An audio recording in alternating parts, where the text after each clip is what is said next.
வணக்கம். இன்றைய வாரத்தின் 2ஆம் வகுப்பு.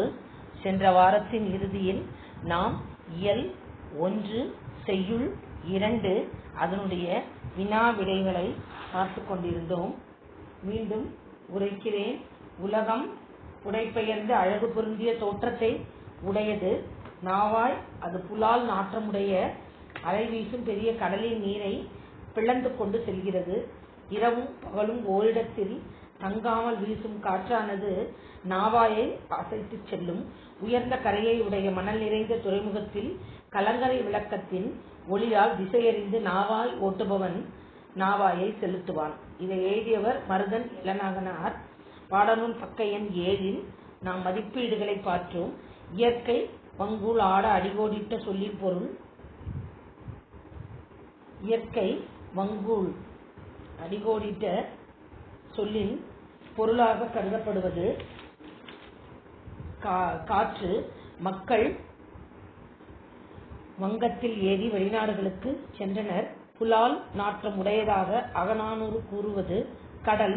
பெருங்கடல் என்னும் சொல்லை பிரித்து எழுத கிடைப்பது பெருமை கூட்டல் கடல். இன்று கூட்டலாகி இன்றாகி எதுகை இடம்பெறாத இணை இரவு இயற்கை. இரவு இயற்கை ஏனென்றால் எதுகை என்றால் 2ஆம் எழுத்து ஒன்று போல் வருவது. இதில் 2ம் ஒன்று போல் வராததால். பொருத்துக வங்கம் கப்பல் நீகான் நாவாய் ஓட்டுபவன் எல் பகல் மாட ஒள்ளெரி கலங்கரை விளக்கம். 3 1 4 2. இப்பொழுது குருவினா நாவாயின் தோற்றம் எவ்வாறு இருந்ததாக அகநானூறு கூறுகிறது. உலகம் புடைபெயர்ந்து போன்ற அழகு பொருந்திய தோற்றத்தை உடையது நாவாய் என்று அகநானூறு கூறுகிறது. அதாவது உங்கள் பாடநூல் பக்க எண் 6 பாடலின் பொருளில் முதல் வரி குருவினாவின் விடை. நாவாய் ஓட்டிகளுக்கு காற்று எவ்வாறு துணை செய்கிறது? இரவும் பகலும் ஓரிடத்தும் தங்காமல் வீசுகின்ற காற்றானது. அதாவது பாடலின் பொருளில் 3வது வரி நாவாயை அசைத்து சென்று நாவாய் ஓட்டுவதற்கு உறுதுணையாக நிற்கிறது. கடலில் கப்பல் செல்லும் காட்சியை அகநானூறு எவ்வாறு விளக்குகிறது? அது பாடலின் பொருள் அனைத்தும் சிறுவினா. இதை தவிர 8 தொகை நூல்கள் யாவை உங்கள் பாடநூல் பக்க எண் 6 உள்ளது. அது சிறுவினா. மற்றும் மருதன் இளநாகனார் பற்றி குறிப்பு வரைக. நூல்வெளியில் பாடநூல் பக்க எண் 6 உள்ள நூல்வெளி முதல் பத்தி முழுவதும். இவை நேற்றைய பாடத்தின் தொடர்ச்சி. சிந்தனை வினா. தரைவழி பயணம் கடல்வழி பயணம் ஆகியவற்றுள் நீங்கள் விரும்புவது எது, ஏன் என்ற சிந்தனை வினா அளிக்கப்பட்டுள்ளது. உங்களுடைய குறிக்கோளுக்கு ஏற்ப உங்களுடைய எண்ணத்திற்கேற்ப நீங்கள் எது வேணாலும் எழுதலாம். எனினும் நான் கடல்வழி பயணம் எனக்கு பிடிக்கும் என்ற கருத்தை கொண்டு சில வரிகளை உரைக்கிறேன். கடலில் செல்லும் பொழுது கடலில் வீசும் இதமான காற்று உடலை வருடிச் செல்லும். மேலும் கீழுமாக தாவிச் செல்லும் அலைகள் காண்பதற்கு கவினுற அமைந்திருக்கும். கடலில் வாழும் பல்வகை மீன்கள் கடல் நீரில் நீந்தி செல்லும் காட்சி பார்ப்பதற்கு மிக அழகாக இருக்கும். இரவு நேரத்தில் கப்பலிலிருந்து ஆகாயத்தை பார்க்கும் பொழுது பல்வகை விண்மீன்கள் மற்றும் நிலவு நம்முடனே பயணிப்பது போன்ற உணர்வு நமக்கு ஏற்படும். எனவே எனக்கு கப்பலில் செல்லும் பயணமானது மிகவும் பிடிக்கும் என்பதை உரைத்து இந்த செய்யுளிலிருந்து நான் உரைநடைக்கு செல்கிறேன். இது போன்ற சிந்தனை தரும் வினாக்களுக்கு நீங்களே விடைகளை யூகித்து எழுத வேண்டும்.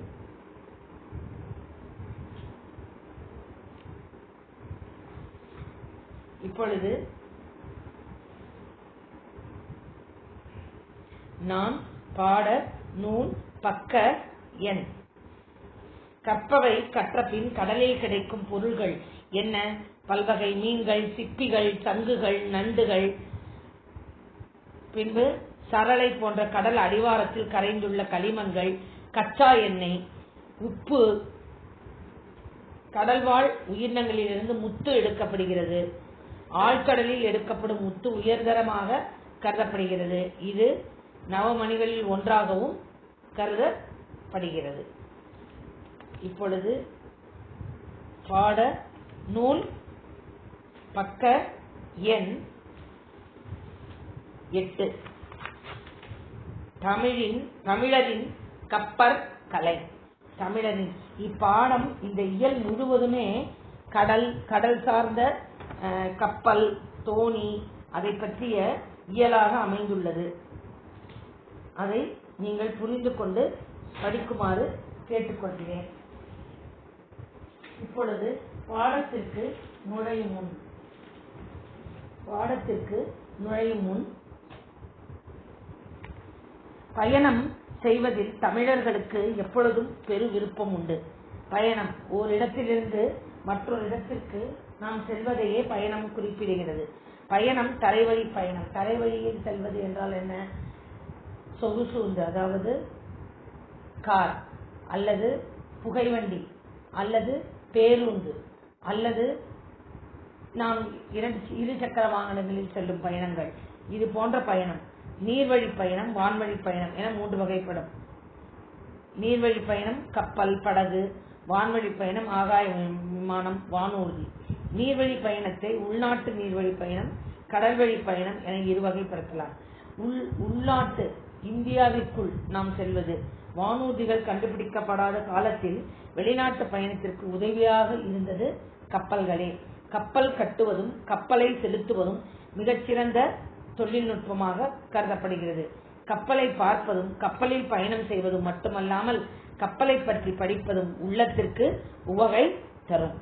உங்களுக்கு அந்த படம் கொடுக்கப்பட்டுள்ளது.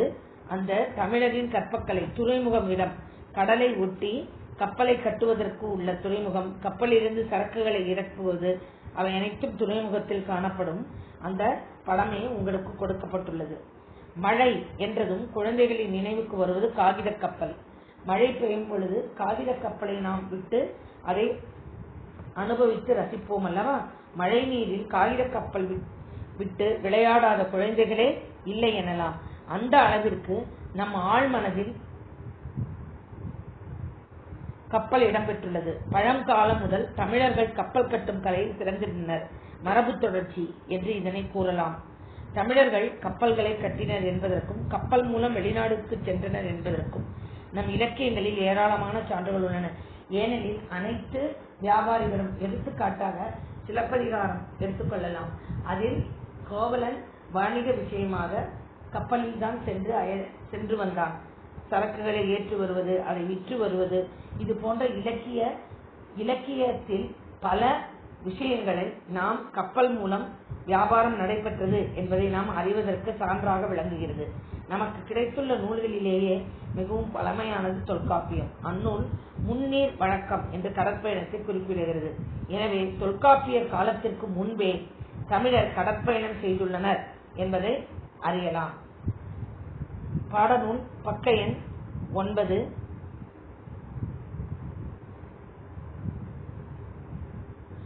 கடலோடா கால்கள் நெடுந்தேர் கடலோடும் நாவாயும் ஓடா நிலத்து என்னும் திருக்குறள், அதாவது திருவள்ளுவர் காலத்தில் பெரிய கப்பல்கள் என்பதற்கு சான்றாகும். ஏனெனில் கடலில் ஓடுவது கப்பல், அது தரையில் ஓடாது.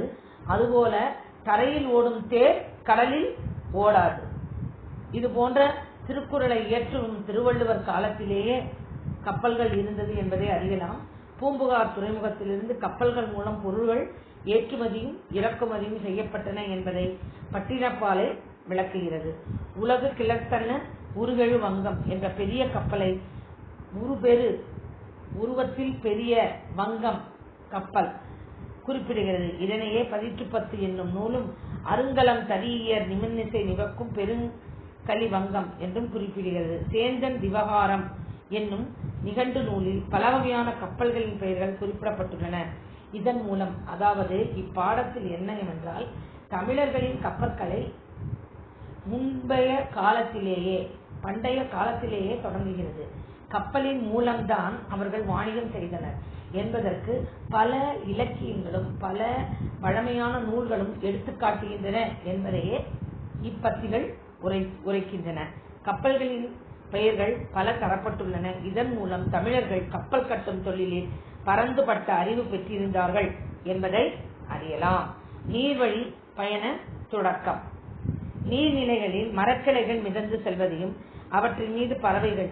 முதலில் கப்பல் விமானம் எப்படி தோன்றியது? பறவைகள் ஆகாயத்தில் பறந்தால் கட்டாயம் ஒரு கருவியும் ஆகாயத்தில் பறக்கக்கூடும் என்ற எண்ணம் தோன்றியது விமானம் உருவாக்குவதற்கு.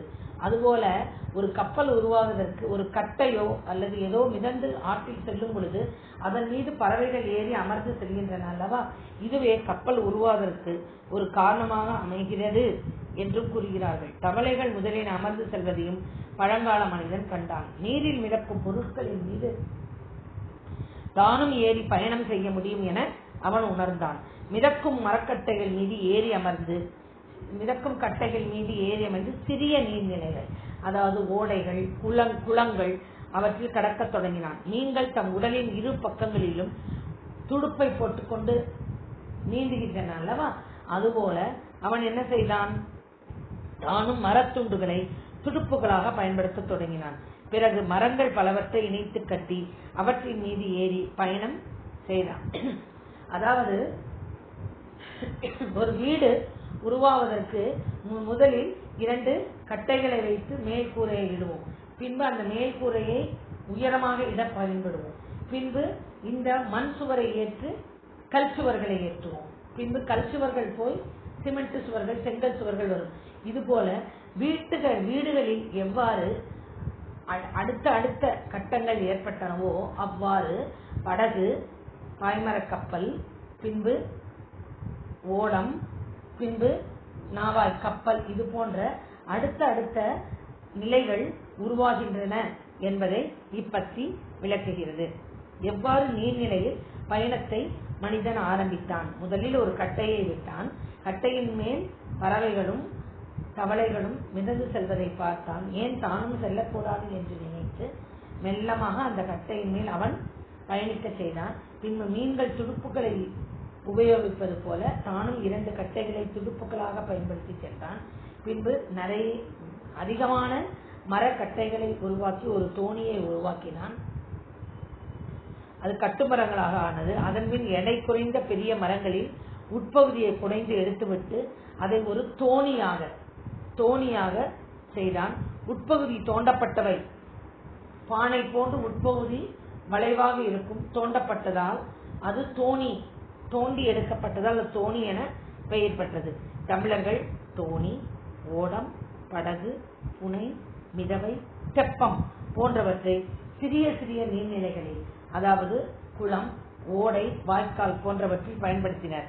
களம், வங்கம், நாவாய் முதலியவை அளவில் பெரியவை. இவற்றை கொண்டு தமிழர்கள் கடல் பயணம் மேற்கொண்டனர். தெரிந்து கொள்வோம் பகுதியை பார்க்கலாம். நியூசிலாந்து நாட்டில் வெலிங்டன் என்ற இடத்தில் அருங்காட்சியகம் மியூசியத்தில் பழங்கால தமிழ்நாட்டு கப்பல்களில் பயன்படுத்தப்பட்ட மணி ஒன்று இடம்பெற்றுள்ளது. தமிழர்கள் அயல்நாடுகளுக்கு கப்பலில் சென்றனர் என்பதற்கு இதுவும் ஒரு சான்று. அவர்கள் உள்நாட்டு வணிகத்தை விட அயல்நாடுகளிலும் சென்றார்கள் என்பது எது சாட்சியாக அமைகிறது? அந்த அருங்காட்சியகத்தில் அமைந்துள்ள மணி. பிற்கால சோழர்களின் ராசராச சோழனும் ராசேந்திர சோழனும் பெரிய கப்பற்படையை கொண்டு பல நாடுகளில் வென்றனர் என்பது நம்முடைய தமிழர் வரலாறு உரைக்கிறது. இப்பொழுது பாடநூல் பக்க எண் 10ற்கு செல்வோம். கப்பல் கட்டும் கலை. எவ்வாறு கப்பல் தோன்றியது? கடல் பயணம் என்றால் என்ன? கடல் பயணத்தின் இன்பம் என்ன? கடல் பயணத்தை நாம் எவ்வாறு இலக்கியங்கள் மூலம் அறிந்து கொண்டோம்? எப்பொழுது கடலில் செல்லும் கருவிகள் எவ்வாறு உருவாக்கப்பட்டன? நம்முடைய கப்பல் கலை வெளிநாடுகளிலும் அமைந்தது என்பதற்கு சான்று என்ன என்பதை சென்ற பக்கங்களில் அறிந்தோம். இப்பொழுது கப்பல் கட்டும் கலை. தமிழர்கள் முற்காலத்திலேயே கப்பல் கட்டும் கலையை நன்கு அறிந்திருந்தனர். கம்மியர் என்று அழைக்கப்பட்டனர். கப்பல் கட்டும் கலைஞர்களின் பெயர் கம்மியர்.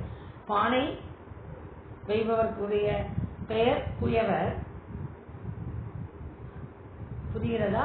அதுபோல கப்பல் கட்டும் கலை அறிந்தவர்களின் பெயர் கம்மியர்.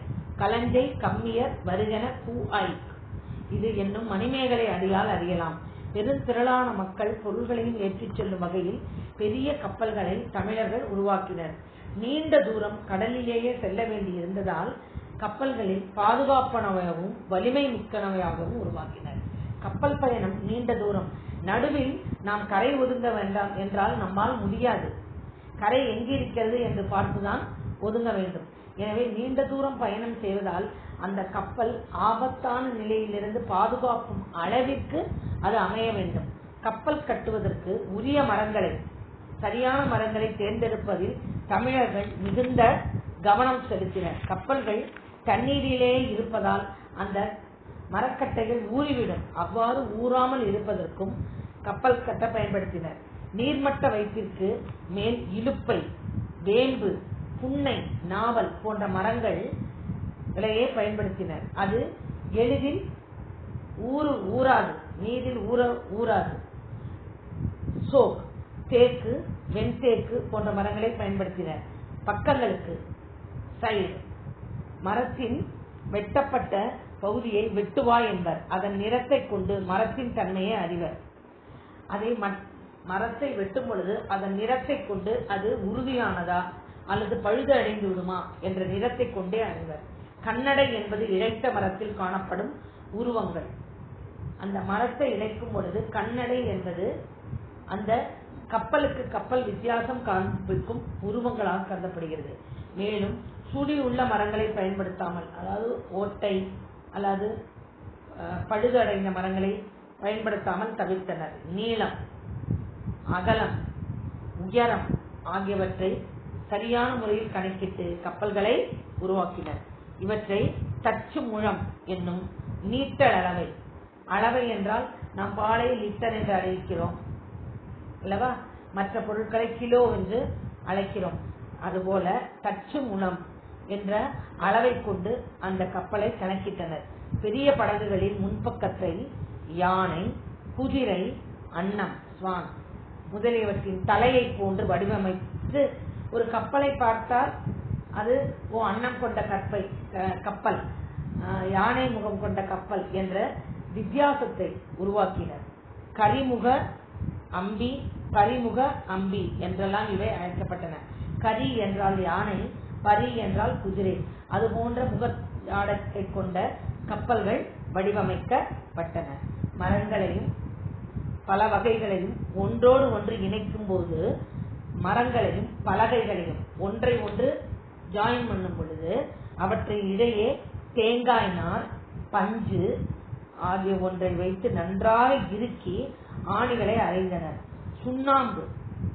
சுண்ணாம்பையும் சணலையும் கலந்து அரைத்து, முதல் மாதிரி சிமெண்ட் எப்படி நாம் கட்டிடத்திற்கு உபயோகிக்கிறோமோ அதுபோல இதை உபயோகிப்பதற்கு சணல், ஜூட், அதையும் சுண்ணாம்பையும் கலந்து அதை அரைத்து, அதை மிக்ஸ் பண்ணி அதில் எண்ணெய் எடுத்து கப்பலின் அடிப்பகுதியில் பூசினர். இதனால் கப்பல்கள் தண்ணீரிலேயே இருக்கும் பொழுது அது பழுதாடாமலும் ஊறாமலும் துருப்பிடிக்காமலும் நெடுங்காலம் உழைத்தன. இம்முறையை எந்த நாட்டிலிருந்து கண்டுபிடித்தனர்? இத்தாலி நாட்டை சேர்ந்த இத்தாலி மார்கோ போலோ என்னும் கடற்பயணி விரைந்து பாராட்டியுள்ளார். இரும்பு ஆணிகள் துருப்பிடித்துவிடும். எப்பொழுதுமே இரும்பு தண்ணீர் பட்டால் துருப்பிடித்து பழுதாகிவிடும். இவ்வாறு நாம் அடிப்பகுதியில் நாம் தடவிவிட்டால் அது நீரால் பழுதடையாது என்பதை கண்டுபிடித்த நம்முடைய இந்தியர்களுக்கு இத்தாலி நாட்டை சேர்ந்த வணிகர் மார்கோ போலோ பாராட்டியுள்ளார். மரத்திலான ஆணிகளையே, இரும்பாலா ஆணிகளை அவர்கள் பயன்படுத்தவில்லை. ஏனென்றால் துருபிடித்துவிடும் தண்ணீரில். அதனால் மரம், உட்டு ஆன ஆணிகளையே, நீடில், இந்த ஆணிகளில் தொகுதி என்பர். இந்த பத்தி முழுவதும் புது புது வார்த்தைகளும் அதில் இளஞ்சிவப்பு நிறத்திலும் உங்களுக்கு அமைக்கப்பட்டுள்ளது. எனவே நீங்களும் அந்த வார்த்தைகளை 2-3 தடவை எழுதி பழகி பின்பு படிக்கவும். அதெல்லாம் சொல்வதை எழுதுதல் முறையில் உங்கள் வீட்டில் உங்கள் பெற்றோரோ உங்களை விட வயதில் மூத்தவர்களை கூறி நீங்கள் அந்த வார்த்தைகளை பிழையின்றி எழுத பழகுங்கள். மீண்டும் உரைக்கிறேன், தமிழர்கள் முற்காலத்திலேயே கப்பல் கட்டும் கலையை நன்கு அறிந்திருந்தனர். கப்பல் கட்டும் கம்மியர் என்று கூறுவர். பெருந்திரளான மக்களையும் பொருள்களையும் ஏற்றிச் செல்லும் வகையில் பெரிய பெரிய கப்பல்களை உருவாக்கினர். நீண்ட தூரம் கடலிலேயே செல்ல வேண்டி இருப்பதால் கப்பல்களை பாதுகாப்பானதாகவும் வலிமை மிக்கவையாகவும் உருவாக்கினர். கப்பல் கட்டுவதற்கு உரிய மரங்களை தேர்ந்தெடுப்பதில் தமிழர்கள் மிகுந்த கவனம் செலுத்தினர். ஏனென்றால் கப்பல் தண்ணீரிலேயே இருப்பவை என்பதாலும் தண்ணீரால் பாதிப்பு அடையாத மரங்களையே கப்பல் கட்ட பயன்படுத்தினர். நீர்மட்டத்திற்கு மேல் வேம்பு, இலுப்பை, புன்னை, நாவல் போன்ற மரங்களை மேல் பகுதியை இந்த 4 மரங்களை கொண்டு பயன்படுத்தினர். பக்கங்களுக்கு சைட், தேக்கு, வெண்தேக்கு போன்ற மரங்களை பயன்படுத்தினர். மரத்தின் வெட்டப்பட்ட பகுதியை வெட்டுவாய் என்றனர். அதன் நிறத்தை கொண்டே மரத்தின் தன்மையை கண்டறிந்தனர்.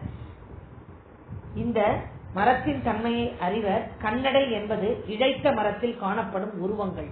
மேலும் சுழி உள்ள கோட்டை, பொந்துகள் உள்ள மரங்களில் இருந்து அவர்கள் மரத்தை பயன்படுத்துவது இல்லை, அதை தவிர்த்தனர். நீளம், அகலம், பிராட், லென்த், ஹைட், உயரம் ஆகியவற்றை சரியான முறையில் கணக்கிட்டு கப்பல்களை உருவாக்கினர். இவற்றை தச்சு முழம் என்று கூறினர். இது மீட்டர் அளவையாக கணக்கிடப்படுகிறது. Kilo, litre, millimetre, metre, centimetre என்பது போல இது தச்சு முழம் என்பது ஒரு மீட்டர் அளவை, லென்த். பெரிய படகுகளின் முன்பக்கத்தில் அழகு சேர்ப்பதற்காக யானை, குதிரை, அன்னம் முதலிய தலையை வைத்து அவர்கள் வடிவமைப்பதும் உண்டு. இதற்கு கரிமுக அம்பி, பரிமுக அம்பி என்றெல்லாம் அழைக்கப்பட்டன. கரி என்பது யானை, பரி என்பது குதிரை. மரங்களையும் பலகைகளையும் ஒன்றோடு ஒன்று இணைக்கும் போது அவற்றினிடையே எதை வைத்தனர்? தேங்காய் நாறு, பஞ்சு ஆகியவற்றில் ஒன்றை வைத்து நன்றாக இறுக்கி ஆணிகளை அறைந்தனர்.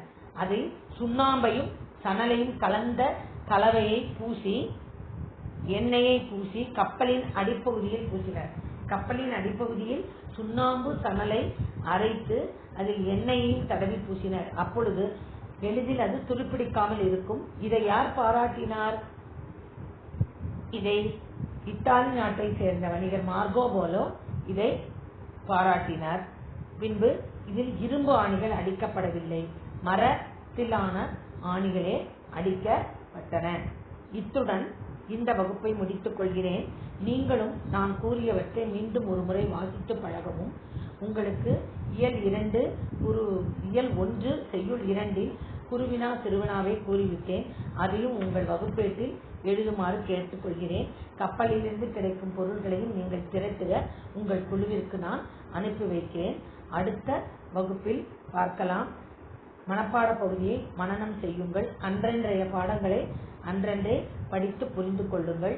வாசித்தல் மிகவும் முக்கியமான திறன்.